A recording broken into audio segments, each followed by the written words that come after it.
Hi friends, welcome to zaagzoogkitchen. இன்னைக்கு நம்ம zaagzoogkitchenல பார்க்க போறது ரொம்பவே வித்தியாசமான Chana Dal Fara Recipe தான் பார்க்க போறோம். இது ஒரு perfect breakfast and dinner recipe. இத வந்து ஸ்நாக்காவும் சாப்பிடலாம். 1.5 கப் கோதுமை மாவை யூஸ் பண்ணி எப்பவுமே செய்யற உருளைக்கிழங்கு ஃபில்லிங் இல்லாம டிஃபரண்டா சனா தாலை வந்து ஸ்டஃப் பண்ணி குறைஞ்ச ஆயிலை யூஸ் பண்ணி இந்த பிரேக்ஃபாஸ்ட் செய்கிறதுனால இது ஹெல்த்தியும் கூட. இது பார்க்குறதுக்கு நம்ம தந்தூரியில் செஞ்ச மாதிரியே இருக்கும். அதே மாதிரி இதோட டேஸ்ட்டும் வந்து டிஃப்ரெண்ட்டாக இருக்கும். வாங்க ஃப்ரெண்ட்ஸ், இந்த டேஸ்டியான சனா தால் ஃபரா ரெசிபி எப்படி செய்யணும்னு பார்க்கலாம். ஃப்ரெண்ட்ஸ், இந்த வீடியோ உங்களுக்கு பிடிச்சிருந்ததுன்னா லைக் பண்ணி ஷேர் பண்ணுங்கள். சப்ஸ்கிரைப் பண்ணாதவங்க சப்ஸ்கிரைப் பண்ணிவிட்டு பெல் ஐக்கானை கிளிக் பண்ணிக்கோங்க. இந்த வீடியோ உங்களுக்கு பிடிச்சிருந்ததுன்னா வீடியோக்கு ஒரு லைக் கொடுங்க ஃப்ரெண்ட்ஸ். சனா தால் ஃபரா செய்கிறதுக்கு ஒரு பவுலில் 1/2 கப்பு வந்து கடலைப்பருப்பு எடுத்துருக்கேன். இதை வந்து தண்ணி சேர்த்து நல்லா அலசிட்டு 2 கப்பு தண்ணி சேர்த்துட்டு 4 to 5 hours வந்து நம்ம ஊற வச்சுக்கலாம். உங்களுக்கு டைம் இல்லைன்னா நீங்கள் வந்து சுடுதண்ணி சேர்த்து ஊற வச்சுட்டு 2 மணி நேரம் மட்டும் ஊற வச்சா போதும். நான் 4 மணி நேரம் பருப்பை வந்து ஊற வச்சுருந்தேன். பருப்பு நல்லா மலர்ந்துருக்கு. பருப்பை வந்து 2-3 தடவை நல்லா அலசிட்டு இதிலிருந்து தண்ணியெல்லாம் ஒரு சலடை யூஸ் பண்ணி நல்லா வடிச்சுக்கணும். இப்போ இந்த பருப்பை வந்து கொஞ்சம் கூட தண்ணி இல்லாமல் நல்லா வடிச்சிட்டு இதை வந்து மிக்ஸி ஜாரில் சேர்த்துக்கிறேன். இப்போ இதில் 1/2 இன்ச் இஞ்சியை வந்து கட் பண்ணி சேர்த்துக்கிறேன். அதே மாதிரி 2 பல்லு பூண்டை வந்து கட் பண்ணி சேர்த்துக்கிறேன். காரத்துக்காக 2 பச்சை மிளகாய் சேர்த்துக்கணும். சீரகம் 1/2 டீஸ்பூன் சேர்த்துக்கிறேன். இப்போ இதை வந்து ரொம்ப நைஸாக அரைச்சிடாம இந்த மாதிரி பருப்பருன்னு அரைச்சி எடுத்துக்கணும். ஃப்ரெண்ட்ஸ், ரொம்ப முக்கியம், நைஸாக அரைச்சிடக்கூடாது. இப்போ இதை ஒரு பவுலுக்கு மாற்றி வச்சுக்கிறேன். இப்போ இதில் மிளகாய் தூள் 1/2 teaspoon, garam masala 1/2 teaspoon, salt 1/2 teaspoon, கொஞ்சம் பொடியாக கட் பண்ண கொத்தமல்லி வந்து சேர்த்துக்கணும். கொத்தமல்லி கொஞ்சம் சேர்த்தா போதும். இதை ஒரு தடவை கலந்துக்கலாம். இப்போ இதில் 1/4 டீஸ்பூனுக்கும் கம்மியாக 2 பிஞ்ச் மஞ்சள் தூள், கொஞ்சம் புளிப்பு டேஸ்ட்டுக்காக அம்ச்சூர் பவுடர் 1/4 டீஸ்பூன். உங்கள்கிட்ட அம்ச்சூர் பவுடர் இல்லைன்னா அதுக்கு பதிலாக 1/4 டீஸ்பூன் லெமன் ஜூஸ் சேர்த்துக்கோங்க. சாட் மசாலா 1/4 டீஸ்பூன் சேர்த்துக்கிறேன். ஃப்ரெண்ட்ஸ், இந்த மஞ்சள் தூள், அம்ச்சூர் பவுடர், சாட் மசாலா இதெல்லாம் ஆப்ஷனல் தான். உங்களுக்கு தேவையில்லைன்னா நீங்கள் ஸ்கிப் பண்ணிக்கலாம். இது எல்லாத்தையும் நல்லா கலந்துட்டு இப்போதைக்கு தனியாக எடுத்து வச்சிடலாம். இப்போ மாவு கலந்துடலாம். ஒரு பவுலில் 1.5 கப்பு வந்து கோதுமை மாவு எடுத்துக்கிறேன். இதில் சால்ட் வந்து 1/2 டீஸ்பூன் சேர்த்துக்கணும். இதை ஒரு தடவை கலந்துக்கலாம். இப்போ இதில் கொஞ்சம் கொஞ்சமாக தண்ணி சேர்த்துட்டு நம்ம சப்பாத்திக்கு மாவு பிசைகிறோம்ல அந்த மாதிரி நம்ம பிசைஞ்சு எடுத்துக்கணும். ஃப்ரெண்ட்ஸ், தண்ணி வந்து மொத்தமாக சேர்த்துடக்கூடாது, கொஞ்சம் கொஞ்சமாக சேர்த்து தான் மாவு பிசையணும். மாவு வந்து ரொம்ப கெட்டியாகவும் இல்லாமல் ரொம்ப தண்ணியாகவும் இல்லாமல் இந்த பக்குவத்துக்கு நம்ம கலந்து எடுத்துக்கணும். இப்போ இதை ஒரு பிளேட்டால் கவர் பண்ணிவிட்டு 15 நிமிஷத்துக்கு ரெஸ்ட்டில் வச்சிடலாம். இப்போ 15 நிமிஷம் ஆயிடுச்சு. மறுபடியும் மாவு வந்து ஒரு தடவை கலந்துக்கணும். கோதுமை மாவை கொஞ்சம் தூவி விட்டுட்டு இதை வந்து கட் பண்ணிவிட்டு 3 உருண்டைகளாக நான் போட்டுக்கிறேன். ஒரு உருண்டை எடுத்து சென்டரில் வச்சுட்டு நம்ம பூரிக்கு தேய்க்கிறோம்ல அதே மாதிரியே மாவு வந்து எந்த அளவுக்கு விரிக்க முடியுதோ அந்த அளவுக்கு விரித்து தேய்ச்சிக்கணும்.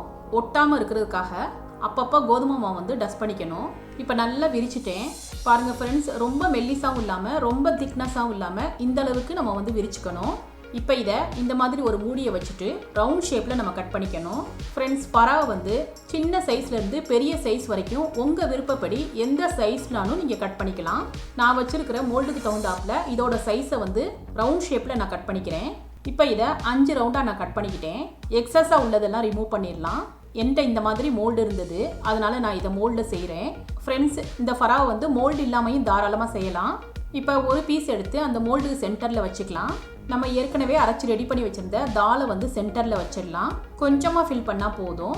இப்போ இதோட சைட்ஸில் வந்து கொஞ்சமாக தண்ணி அப்ளை பண்ணிக்கணும். இப்போ இந்த மோல்டை வந்து க்ளோஸ் பண்ணிவிட்டு நல்லா ப்ரெஸ் பண்ணிக்கணும். எக்ஸஸாக சைடில் உள்ளதெல்லாம் ரிமூவ் பண்ணிடலாம். இப்போ ஓப்பன் பண்ணிட்டோம்னா நல்ல டிசைனோட ஃபரா வந்து ரெடி ஆயிடுச்சு. இப்போ மோல்டு இல்லாமல் நான் ஒன்று செஞ்சு காமிக்கிறேன். ஒரு பூரி எடுத்து சென்டரில் வச்சுட்டு இதுக்கு நடுவில் ஸ்டஃபிங்கை வந்து கொஞ்சமாக ஃபில் பண்ணிக்கலாம்.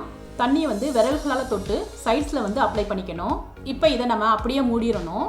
இதை நல்லா ப்ரெஸ் பண்ணி அழுத்தி விட்டுக்கணும். இப்போ இதை இன்னும் சீல் பண்ணுறதுக்காக, அதாவது ஸ்டஃபிங் வந்து வெளியே வராமல் இருக்கிறதுக்காக ஒரு ஃபோர்க் எடுத்துகிட்டு அதை வந்து கோதுமை மாவில் டஸ்ட் பண்ணிவிட்டு இந்த மாதிரி நம்ம சைட்ஸை வந்து ப்ரெஸ் பண்ணிக்கணும். இந்த மாதிரி செய்கிறப்போ ஃபில்லிங் வந்து வெளியே வராமல் இருக்கும். அதே மாதிரி பார்க்குறதுக்கும் டிசைனாக இருக்கும். இப்போ பாருங்கள் ஃப்ரெண்ட்ஸ், நம்ம மோல்டு இல்லாமையும் அழகாக ஃபரா செஞ்சுட்டோம். ஃப்ரெண்ட்ஸ், ஃபரா வந்து நான் குட்டி குட்டியாக செஞ்சு எடுத்திருக்கேன். நீங்கள் வந்து எந்த சைஸ்னாலும் நீங்கள் செஞ்சு எடுத்துக்கலாம். இதே மாதிரி 2வது பால் எடுத்துகிட்டு சென்டரில் வச்சுட்டு அதையும் விரிச்சுட்டு கட் பண்ணிவிட்டு ஃபில்லிங்கை ஃபில் பண்ணிவிட்டு மோல்டை யூஸ் பண்ணி நான் செஞ்சு எடுத்துக்கிறேன். நான் 3 பால்ஸை யூஸ் பண்ணி ஃபரா எல்லாத்தையும் செஞ்சுட்டேன். இப்போ இதை வேக வச்சிடலாம். ஒரு பேனில் 1.5 லிட்டர் வரைக்கும் தண்ணி சேர்த்துருக்கேன். தண்ணி நல்லா கொதித்ததும் ஒவ்வொரு ஃபராவாக இதில் சேர்த்துக்கணும். ஃப்ரெண்ட்ஸ், ரொம்ப முக்கியம், தண்ணி கொதித்ததும் தான் நம்ம ஃபராவை சேர்க்கணும். இப்போ இதில் 1/2 டீஸ்பூன் சால்ட்டு சேர்த்துக்கிறேன். ஃபரா எல்லாத்தையும் சேர்த்ததுக்கப்புறம் இதை வந்து 15 to 20 மினிட்ஸ் நம்ம வந்து பாயில் பண்ணிக்கணும். அப்போ தான் நம்ம உள்ளே சேர்த்துருக்க ஸ்டஃபிங் வந்து நல்லா குக் ஆகும். அதே சமயம் அப்பப்போ நம்ம வந்து திருப்பி விட்டுட்டே இருக்கணும் ஃப்ரெண்ட்ஸ். இப்போ ஒரு 20 மினிட்ஸ் ஆயிடுச்சு. ஃபரா நல்லா குக் ஆயிடுச்சு. இதை இந்த தண்ணியிலே விட்டுறாம நம்ம உடனே ரிமூவ் பண்ணிடணும். இப்போ இது கொஞ்சம் ஆறட்டும். இப்போ நல்லா ஆறிடுச்சு. கட் பண்ணி காமிக்கிறேன் பாருங்க. ஸ்டஃபிங் வந்து நல்லா குக் ஆயிருக்கு ஃப்ரெண்ட்ஸ். ஃபரா வந்து நீங்கள் இப்படியே கூட சாப்பிட்லாம். இதை இன்னும் டேஸ்டி ஆக்குறதுக்காக தந்தூரி ஸ்டைலில் ஒரு தாளிப்பு கொடுத்துடலாம். ஒரு பேனில் 1 டேபிள் ஸ்பூன் ஆயில் சேர்த்துக்கிறேன். ஆயில் சூடானதும் அடுப்பை வந்து லோ ஃப்ளேமில் வச்சுட்டு 1/2 டீஸ்பூன் கடுகு 1/2 டீஸ்பூன் சீரகம் சேர்த்துக்கிறேன். இதை நல்லா ஃப்ரை பண்ணிக்கணும். கடுகு சீரகம் நல்லா பொரிஞ்சிருச்சு.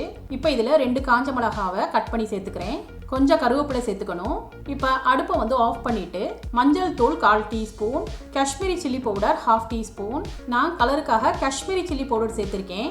Chat masala 1/4 teaspoon, salt 1/4 teaspoon சேர்த்துட்டு நல்லா கலந்துக்கணும்.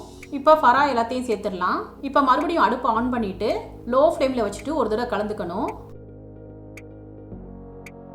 அவ்வளோதான் ஃப்ரெண்ட்ஸ், நம்மளோட ஃபரா வந்து சூப்பராக ரெடி ஆயிடுச்சு.